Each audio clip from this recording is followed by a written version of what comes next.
صلی اللہ علیہ وسلم کی حقیقت کا معراج کیا تھا؟ دیکھیں یہاں پر 3 سٹیپس آپ کو نظر آئیں گے۔ مسجد حرام سے لے کر مسجد اقصیٰ تک یہ زمین سے ریلیٹڈ ہے اور یہ بشریت کا معراج ہے، یہاں پر بشر بستے ہیں۔ پھر مسجد اقصیٰ سے لے کر قرآن کہتا ہے ثم استویٰ، بلندی کا ارادہ فرمایا، وَهُوَ بِالْأُفُقِ الْأَعْلَىٰ، اور آپ آسمان دنیا پر تھے، آسمانوں کی سیر تک۔ یہ سارا کا سارا یہاں نورانی مخلوق کی آماج کا ہے۔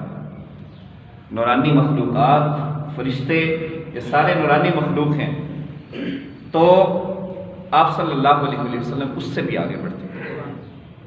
اب ایک سٹیج وہ آتی ہے جہاں پہ آپ نے سنا کہ ساری کی ساری نورانی مخلوق نیچے رہ جاتی ہے اور نورانی مخلوق کے امام جبرائیل امین بھی پیچھے رہ جاتے ہیں، اور آپ صلی اللہ علیہ وسلم نے فرمایا کہ جبرائیل تو میرا ہم سفر ہے، بخاری شریف کی حدیث مبارکہ ہے۔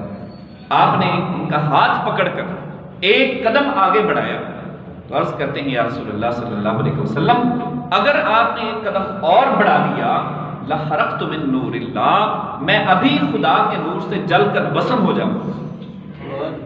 میری اوقات جہاں تک تھی، میرا سفر جہاں تک تھا، اس سے آگے میں نہیں بڑھ سکتا۔ آپ صلی اللہ علیہ وسلم اس سے بھی آگے جاتے ہیں، جنت کی سیر کی، جنت کی ایک ایک چیز کو دیکھا، ایک ایک امتی کی جنت کا آپ صلی اللہ علیہ وسلم نے وزٹ کیا، ایک ایک امتی کی جنت کا جو مجھے اور آپ کو ملنے والی ہے۔ ایک ادنا ترین مسلمان، ادنا ترین جو سب سے نچلے درجے کا مسلمان ہو، قرآن کہتا ہے اس کو جو جنت ملنی ہے، اس جنت کی مسافت اتنی بڑی ہوگی کہ 1000 سال تک کوئی شخص گھوڑا دوڑاتا رہے 1000 سال تک، اتنی وسیع و عریض وہ جنت ہوگی، وہ محل ہوگا جو ایک سب سے ادنا درجے کا امتی ہے اس کو جو جنت ملے گی۔ پھر اس کے بعد نیکوکاروں کی جنت، صالحین کی جنت، متقی پرہیزگاروں کی جنت، شہداء کی جنت، صدیقین کی جنت، ایک ایک امتی کی جنت کا آپ صلی اللہ علیہ وسلم نے وزٹ کیا، اس کا مشاہدہ کیا آپ صلی اللہ علیہ وسلم نے۔ کتنی دیر وہاں پر رہے اس کا کسی کو اندازہ نہیں، نہ کوئی اندازہ کر سکتا ہے۔ جنت کی ایک بات میں آپ کے سامنے پیش کرتا ہوں۔ جب آپ صلی اللہ علیہ وسلم جنت میں داخل ہوتے ہیں تو اللہ تبارک و تعالیٰ نے جنت کو مخاطب کر کے فرمایا کہ اے جنت، تجھ میں حور و قصور رہتے ہیں، ٹھیک ہے کہ تو متقی پرہیزگار لوگوں کو انعام کے طور پر دی جائے گی۔ اے جنت، یہ بات ٹھیک ہے کہ انبیاء کرام بھی تیرے طلبگار رہیں، ہر کوئی تجھے پانے کی خواہش کرتا ہے، تیرے اندر جتنی نعمتیں ہیں، جو حور و قصور رہتے ہیں، جو تیرے غلما ہیں، وہ کسی انسان اور کسی جن و بشر کے وہم و خیال میں بھی ان کا گمان نہیں پہنچا، نہ ان کو کسی نے دیکھا ہے۔ لیکن اے جنت، جو میرا حبیب آج تیری سیر کرنے کے لیے آ رہا ہے، اس کے پروٹوکول کا تقاضا یہ ہے کہ تو آگے بڑھ کر میرے حبیب کا استقبال کر۔ جنت آگے بڑھ کر اپنی ساری رعنائیوں اور اپنی ساری خوبصورتیوں کو پس پشت ڈال کر آگے بڑھ کر آقا صلی اللہ علیہ وسلم کا استقبال کرتی ہے کہ جس ہستی کے صدقے سے مجھے وجود ملا ہے، جس کے قدموں کی خیرات لے کر مجھے وجود ملا ہے، میں آگے بڑھ کر اس کا استقبال نہ کروں تو پھر کیا کروں؟ اور جنت میں داخل ہوئے اور وہ حدیث پاک آپ نے سن رکھی، جب آپ نے دیکھا تو واپس آ کر حضرت بلال حبشی رضی اللہ تعالیٰ عنہ کو فرمایا تھا کہ بلال، کیا وجہ تھی کہ میں نے اپنے آگے آگے تیرے چلنے کی آواز سنی، تیرے قدموں کی آہٹ سن رہا تھا بلال؟ تو حضرت بلال نے جو جواب دیا بڑا کمال کا جواب تھا۔ انہوں نے عرض کی یا رسول اللہ صلی اللہ علیہ وسلم، مجھے تو کوئی اپنا عمل یاد نہیں ہے، بس ایک ہی عمل آپ کا بتایا ہوا یاد ہے کہ جب بھی میں نماز پڑھتا ہوں اور وضو کرتا ہوں تو وضو کے بعد میں 2 رکعت نفل تحیت الوضو کے پڑھ لیا کرتا ہوں. مجھے یقین ہے کہ یہی 2 رکعت نفل ہیں جس کی وجہ سے میں جنت میں داخل ہو جاؤں.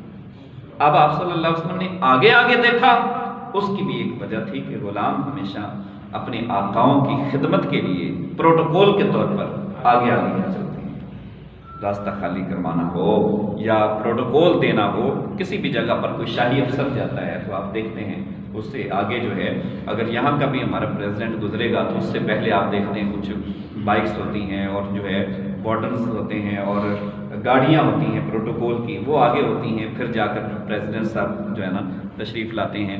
تو یہ ساری چیزیں آپ کو دیکھنے میں ملتی ہیں. تو پروٹوکول کا تقاضا یہ ہے کہ حضرت بلال حبشی رضی اللہ تعالیٰ عنہ غلام کی حیثیت سے آپ کی سواری کی بار پکڑ کر آگے آگے ہوں گے اور آپ صلی اللہ علیہ وسلم سواری پر، شاہی سواری پر موجود ہوں گے. اس پروٹوکول کے ساتھ آپ کو جنت میں داخل کیا جائے. وہ سین کو شین کہنے والے نبی کے عاشق کی شان دیکھو، جو سوئے جنت چلیں گے حضرت تو آگے آگے بلال ہوگا. سوئے جنت چلیں گے حضرت تو آگے آگے بلال ہوگا. بڑی بڑی خوبصورت باتیں ہیں. جنت کی حوروں کی سردار جس کو قرآن پاک میں حور عین کہا گیا ہے، حور عین، وہ آگے بڑھتی ہے. یا رسول اللہ آپ میری جنت میں تشریف لائے، جنت میرا گھر ہے، میں اس جنت کی ملکہ ہوں. کوئی شخص کسی کے گھر جاتا ہے تحفہ لے کر جاتا ہے. آپ میرے گھر میں آئیں، کیا تحفہ لے کر آئیں؟ آپ نے فرمایا اچھا تحفہ تم نے مانگ ہی لیا ہے تو چلو میں تمہیں اپنا بلال عطا کرتا ہوں. اس نے اپنے ماتھے پر تیوری ڈالی اور ذرا بل ڈال کر اس نے کہا کہ وہ بلال کالا سا غلام آپ مجھے دے رہے ہیں، کسی کو آپ فاروق اعظم دیں گے، کسی کو آپ ابو بکر دیں گے، کسی کو آپ عثمان غنی دیں گے، میرے لیے آپ نے وہ حبشی غلام رکھا ہے. آپ نے فرمایا کہ حور عین یہ تو میں نے سلیکٹ کر لیا ہے تمہارے لیے، یہ بلال کا انتخاب میں نے کیا ہے. ابھی تو میں نے بلال سے پوچھا بھی نہیں ہے، وہ تجھے قبول بھی کرتا ہے. جس نے دیکھا ہے جلوہ تمہارا، کوئی اور آنکھوں میں جچتا نہیں. جس نے حضور کا جلوہ دیکھ لیا ہے اس کے لیے حور کیا ہے اور حور عین کیا ہے اور جنت کی طلب چیز ہے کیا. اور بھی کچھ مانگ، میں تو سرکار سے سرکار کو مانگوں گا نیازی. سرکار نے جس وقت کہا مانگ رہے اور بھی کچھ مانگ.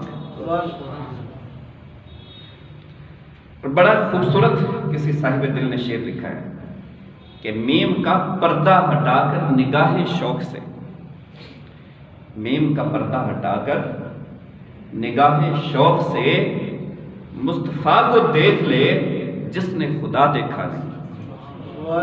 میم کا پردہ ہٹا کر نگاہ شوق سے مصطفیٰ کو دیکھ لے جس نے خدا دیکھا نہیں. میں تو کر سکتا نہیں جنت کی باتیں شوق سے، وہ کرے جس نے دیار مصطفیٰ دیکھا نہیں. جس نے دیار مصطفیٰ دیکھا ہے کہ جنت تجھ میں حور و قصور رہتے ہیں. ہاں ہم نے مانا ضرور رہتے ہیں، لیکن اے جنت آ اور طواف کر میرا کہ میرے دل میں حضور رہتے ہیں. یہ جس کے دل میں رہتے ہو نا اس کی بات کر رہا ہوں، جس کے دل میں رہتے ہو. تو اللہ ہم سب کو یہ توفیق دے کہ ہمارا دل حضور کی محبتوں کا مرکز بنے. والہانہ عقیدت اور محبت رکھنے والے جو عاشق ہوتے ہیں پھر یقیناً جنت ان کو طلب کرتی ہے، جنت ان کو طلب کرتی ہے.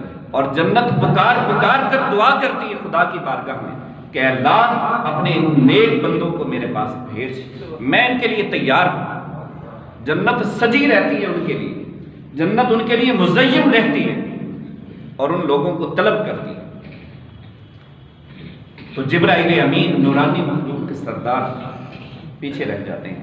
آپ صلی اللہ علیہ وسلم اس سے بھی آگے بڑھتے ہیں. جنت کی سیر کرنے کے بعد اس سے آگے بڑھتے ہیں. ایک مقام آتا ہے جس مقام پہ پہنچ کر براق آپ کا ساتھ چھوڑ دیتا ہے اور عرض کرتا ہے یا رسول اللہ میری پرواز ختم ہو گئی، اس سے آگے میں نہیں بڑھ سکتا.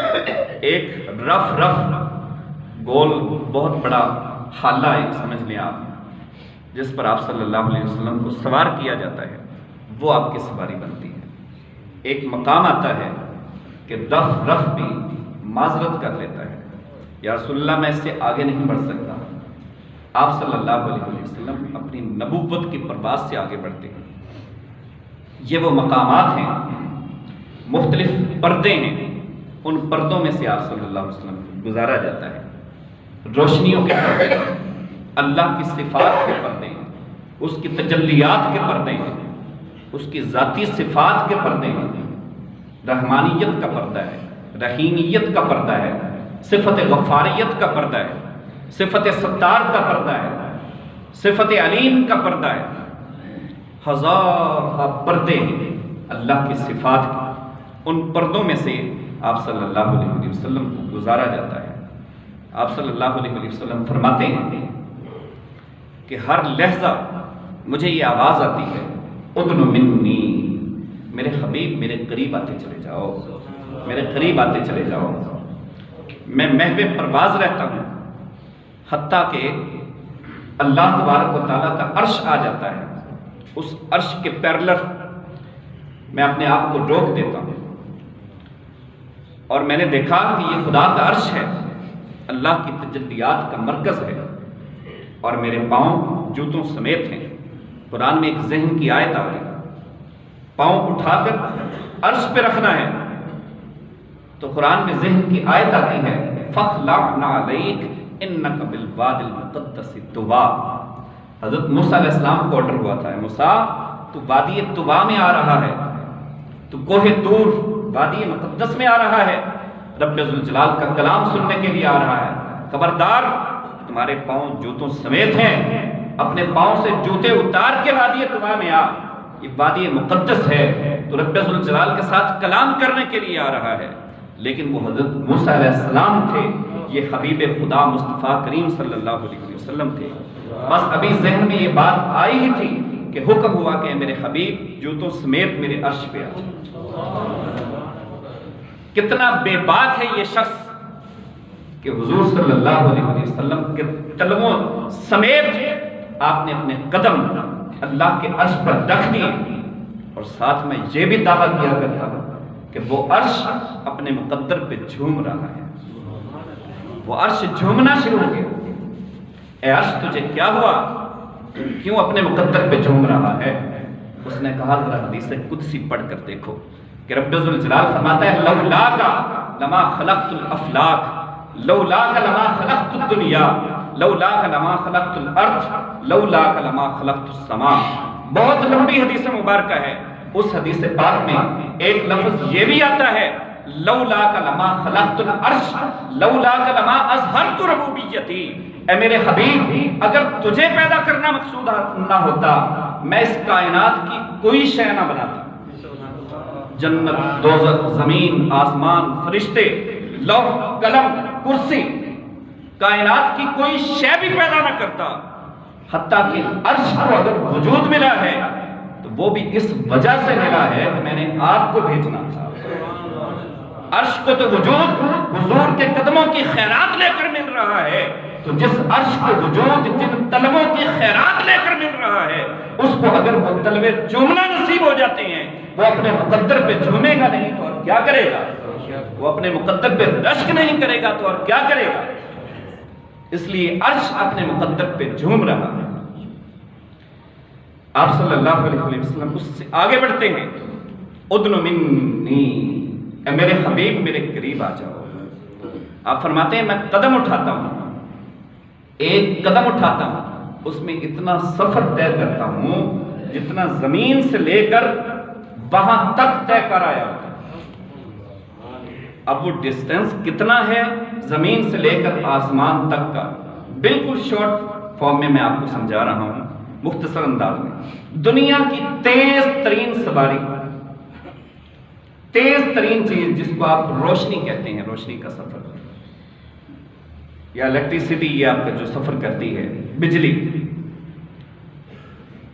ایک سیکنڈ کے اندر ہمارے سائنسدان کہتے ہیں 1,86,000 کلومیٹر ایک سیکنڈ میں یہ سفر طے کرتے ہیں۔ 1,86,000 کلومیٹر، اور یہ سائنسی تحقیق کے مطابق میں آپ کو بتا رہا ہوں، اگر 6 ماہ تک مسلسل وہ سواری جو 1 سیکنڈ میں 1,86,000 کلومیٹر سفر طے کرتی ہے، مسلسل 6 ماہ تک بھاگتی رہے، زمین سے لے کر پہلے آسمان کا فاصلہ، دوسرے آسمان کا اس سے دگنا ہے، ڈبل ہے، تیسرے آسمان کا ان دونوں سے ڈبل ہے، اس طرح فاصلے انکریز ہوتے چلے جاتے ہیں۔ اور یہ بات 7 آسمانوں سے اوپر کی، پھر اس سے آگے سدرۃ المنتہا، پھر اس سے آگے جنت، اور جنت سے اوپر عرش، اور یہ عرش معلیٰ سے اوپر کی بات بتا رہا ہوں۔ فرمایا قدم اٹھاتا ہوں اور اتنا سفر طے کرتا ہوں جتنا زمین سے لے کر وہاں تک طے کرایا۔ اب وہ پردے ہیں، اللہ کے صفات کے پردے ہیں۔ بڑے لطف کی بات آپ کو بتا رہا ہوں کہ جس پردے سے آپ صلی اللہ علیہ وسلم گزرتے چلے جاتے ہیں، اس پردے کا رنگ آپ کی ذات پر چڑھتا چلتا ہے۔ اللہ کی صفت رحیم کا پردہ آتا ہے، آپ صلی اللہ علیہ وسلم صفت رحیم کے اندر داخل ہوتے ہیں۔ 70 ہزار پردے ہوتے ہیں، ایک صفت کے 70 ہزار پردے مفسرین نے بیان فرمائے۔ آپ صلی اللہ علیہ وسلم اس میں داخل ہوتے ہیں، صفت رحیمیت کا رنگ حضور کی ذات پہ چڑھ جاتا ہے، میرے آقا رحیم ہو جاتے ہیں۔ صفت کریمیت کا پردہ آ جاتا ہے، آپ صلی اللہ علیہ وسلم اس صفت کے اندر داخل ہوتے ہیں، صفت کریمیت کا رنگ آپ کی ذات پر چڑھ جاتا ہے، آپ کریم ہو جاتے ہیں، آپ مہربان ہو جاتے ہیں، آپ رحمان ہو جاتے ہیں، آپ سمیع ہو جاتے ہیں، صفت بصارت میں داخل ہو کر آپ بصیر ہو جاتے ہیں، صفت علم میں داخل ہو کر اس کا رنگ آپ کی ذات پہ چڑھ جاتا ہے، میرے آقا علیم ہو جاتے ہیں۔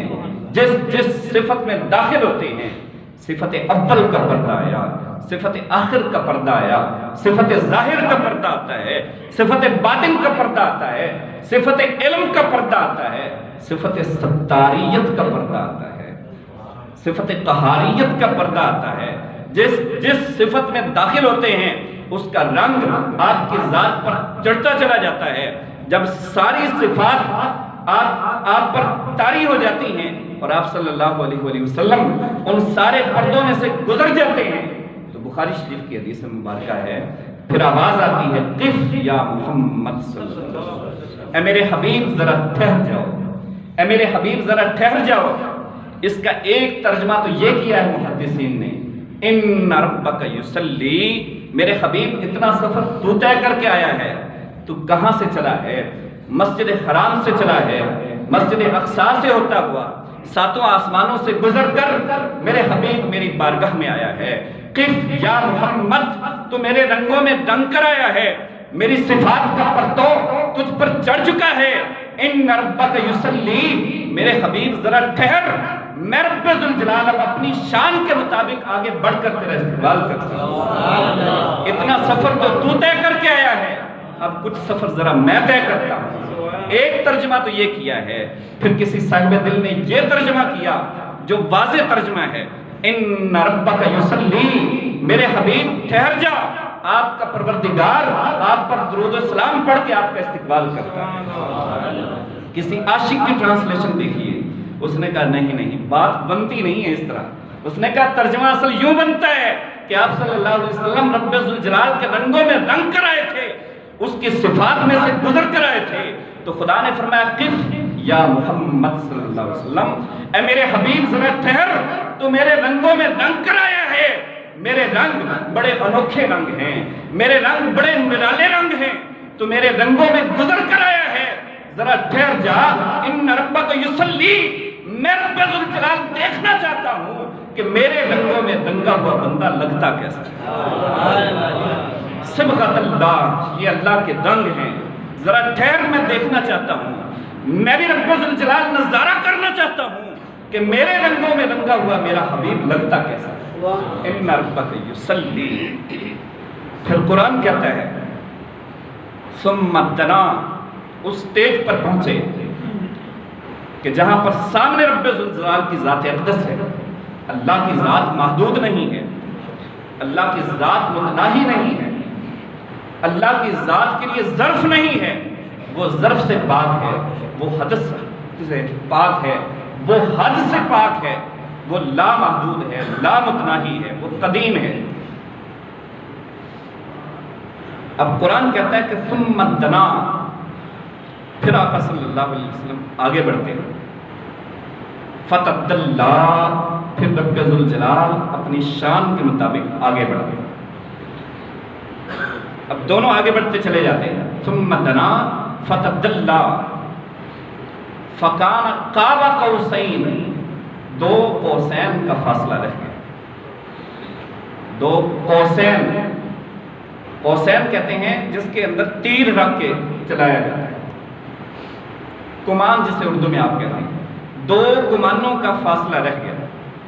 اب وہ دو کمانوں کا ڈسٹنس کیا ہے، اس کو مفسرین کرام نے وضاحت فرمائی ہے اس کی کہ اہل عرب جب آپس میں معاہدہ کرتے تو دونوں قبیلوں میں سے ایک شخص آگے بڑھتا، وہ لوگ اپنی اپنی کمان لے کر آتے اور اس میں سے اکٹھا تیر نکالتے، دو کمانوں کو اکٹھا رہتے، اس کو کہتے ہیں قوسین۔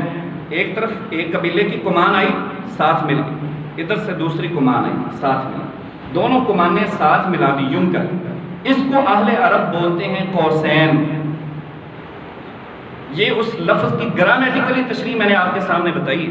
قوسین کا مطلب آپ یوں سمجھ لیں آسان الفاظ میں، یہ ہے، یہ بالکل دو چیزیں مل گئی، جس طرح بچھڑے ہوئے دو دوست ملتے ہیں، سینے سے سینہ ٹچ ہوتا ہے، آپس میں بالکل ملاقات ہوتی ہے، سارے فاصلے ختم کر دیے جاتے ہیں، ساری حدیں ختم کر دی جاتی ہیں، سارے امتیازات مٹا دیے جاتے ہیں۔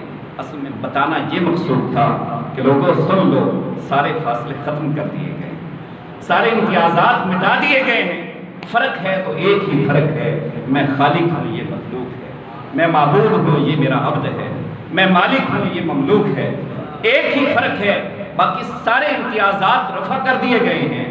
آج کے بعد جو اس سے محبت کرے گا وہ مجھ سے محبت کرے گا، جو اس کی نافرمانی کرے گا وہ میری نافرمانی کرے گا، جو میرے حبیب کو خوش کر لے گا میں رب ذوالجلال اس سے راضی ہو جاؤں گا۔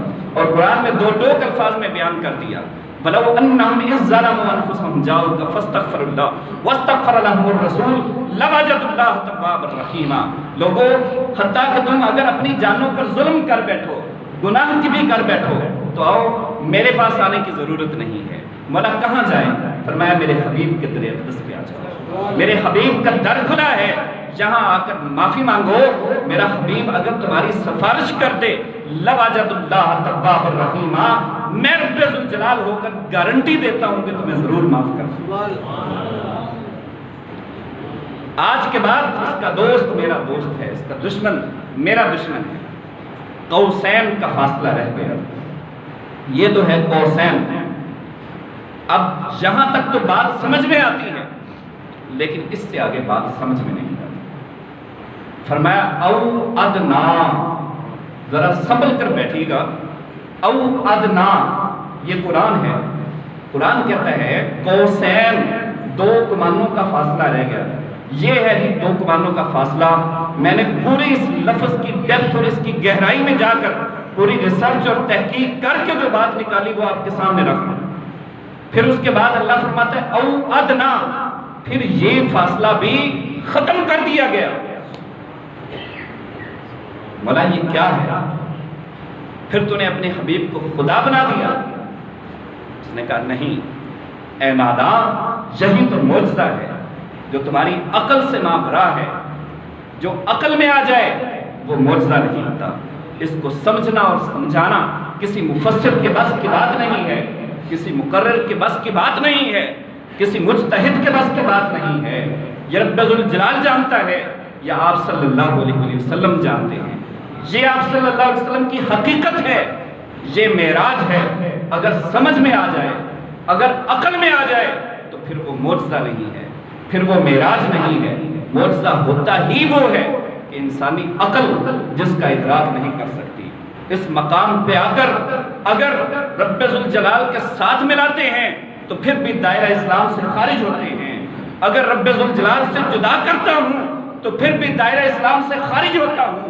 یہاں آ کر ایک ہی بات کہی جا سکتی ہے کہ اے یا رسول اللہ صلی اللہ علیہ وسلم، تم نہ خدا ہو نہ خدا سے جدا ہو، اللہ ہی کو معلوم ہے، نہ جانیے تم کیا ہو۔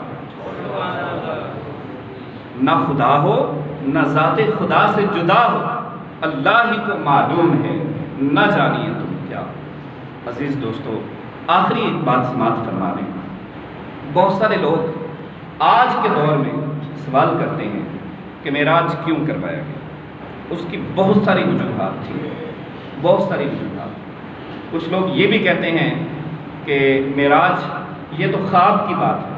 تو عزیز دوستو، خواب کی بات کا کوئی انکار ہرگز نہیں کرتا۔ آپ یہ کہیں کہ میں نے کل خواب دیکھا ہے کہ میں امریکی شٹل میں بیٹھ کر چاند کی سیر کر رہا ہوں، تو خواب میں ہو سکتا ہے کوئی چاند کی سیر کے لیے گیا، کوئی کہاں پہنچا، کوئی کہاں پہنچا۔ خواب میں کچھ بھی ہو سکتا ہے، خواب میں پاسبلٹی، تو خواب کا کوئی بھی انکار نہیں کرتا۔ کفار و مشرکین کے بڑے بڑے سورما انہوں نے انکار اس لیے کیا تھا کہ یہ بات خواب کی نہیں تھی، یہ بات ریئلٹی پر مشتمل تھی۔ یہ بنفس نفیس آپ صلی اللہ علیہ وسلم خدا کی بارگاہ شب معراج پہنچے، اور آج جدید سائنس کو ایکسیپٹ کر چکی۔ پھر سوال کیا جاتا ہے کہ آپ صلی اللہ علیہ وسلم کو معراج کیوں کروایا گیا؟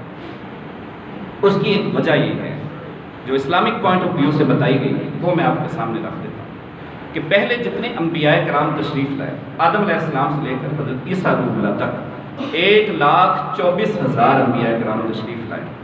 ہر نبی اپنے دور میں لوگوں کو تبلیغ کرتا، اللہ کی وحدانیت کا اعلان کرتا، ان کو بتاتا کہ اے لوگو، رب ذوالجلال ایک ہے، وحدہ لا شریک ہے، اس کی عبادت کرو، اس کے سامنے سجدہ کرو، بتوں کی پوجا کو چھوڑ دو۔